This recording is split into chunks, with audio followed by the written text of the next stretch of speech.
काल चक्र की बस, एक अंतहीन सफर। भाग 1, अनजानी दस्तक। शहर की भागदौड़ भरी जिंदगी में इंसान अक्सर मशीन बन जाता है। समीर भी उसी मशीन का एक पुर्जा था। वो एक ऊंची इमारत के 14वें माले पर बैठकर आंकड़ों का हिसाब रखता था। उस रात मॉनसून अपनी पूरी ताकत के साथ बरस रहा था। बिजली कड़क रही थी और ऑफिस की खिड़कियों से बाहर देखने पर ऐसा लगता था मानो पूरा शहर डूबने वाला है। अरे समीर, अभी तक यहीं हो? आखिरी बस निकल जाएगी, उसके सहकर्मी ने जाते जाते चेतावनी दी। समीर ने घड़ी देखी। रात के 11:45 हो रहे थे। उसने जल्दी जल्दी अपना लैपटॉप बैग समेटा और लिफ्ट की ओर भागा। जब वो बिल्डिंग से बाहर निकला तो ठंडी हवा के झोंकों ने उसका स्वागत किया। बारिश इतनी तेज थी कि छाता भी जवाब दे रहा था। वो भागता हुआ बस स्टॉप पर पहुंचा। सड़क बिल्कुल सूनी थी। स्ट्रीट लाइटें रह रहकर टिमटिमा रही थीं, जिससे माहौल और भी डरावना लग रहा था। तभी दूर से 2 धुंधली पीली लाइटें दिखाई दीं। एक पुरानी जर्जर बस धीमी रफ्तार से उसकी ओर आ रही थी। बस का नंबर प्लेट कीचड़ से सना था, लेकिन वो उसी रूट की बस थी जिससे समीर रोज जाता था। बस रुकी और दरवाजा एक भारी चरमराहट के साथ खुला। समीर अंदर चढ़ा। पूरी बस खाली थी। ड्राइवर का चेहरा उसकी ऊंची कॉलर और टोपी के पीछे छिपा था।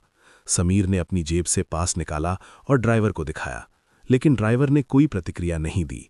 वो बस चुपचाप स्टीयरिंग थामे सामने देख रहा था। समीर कंधे उचकाकर आखिरी से दूसरी सीट पर जाकर बैठ गया। ये खिड़की के पास वाली उसकी पसंदीदा जगह थी। बाहर बारिश की बूंदें कांच पर टकरा रही थीं। समीर ने आंखें बंद कीं और थकान उतारने की कोशिश करने लगा। उसे लगा कि बस की रफ्तार कुछ ज्यादा ही तेज है, लेकिन थकान इतनी थी कि उसने ध्यान नहीं दिया।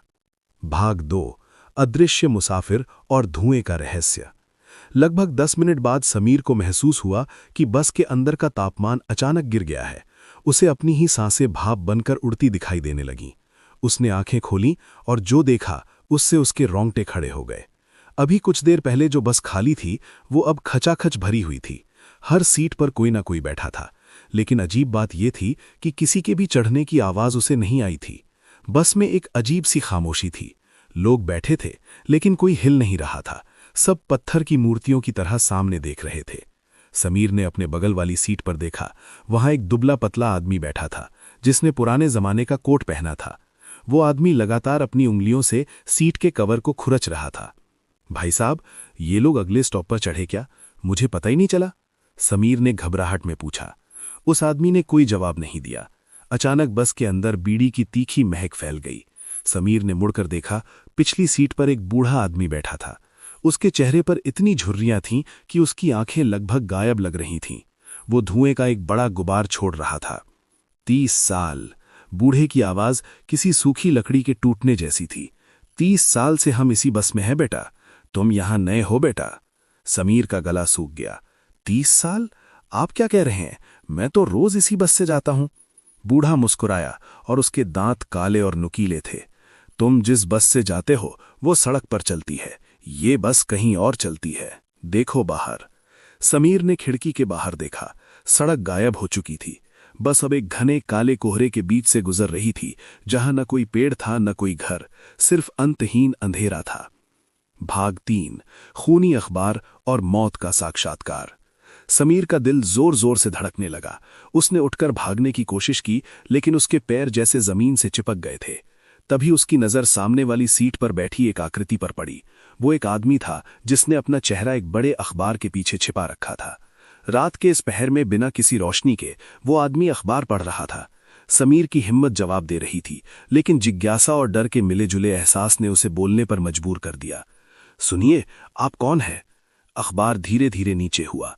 समीर की चीख उसके गले में ही फंस गई। उस आदमी का आधा सिर गायब था। मांस के लोथड़े उसके चेहरे पर लटक रहे थे और एक आंख अपनी जगह से बाहर निकली हुई थी। अखबार पर ताजा खून के धब्बे थे। क्या तुमने आज की खबर पढ़ी? उस रूहानी आवाज ने पूछा। आज की खबर है एक और मुसाफिर का अंत। अचानक बस की सारी लाइटें एक साथ बंद हो गईं। सन्नाटे में सिर्फ बीड़ी के सुलगने की आवाज और उस खूनी अखबार के फड़फड़ाने की आवाज आ रही थी।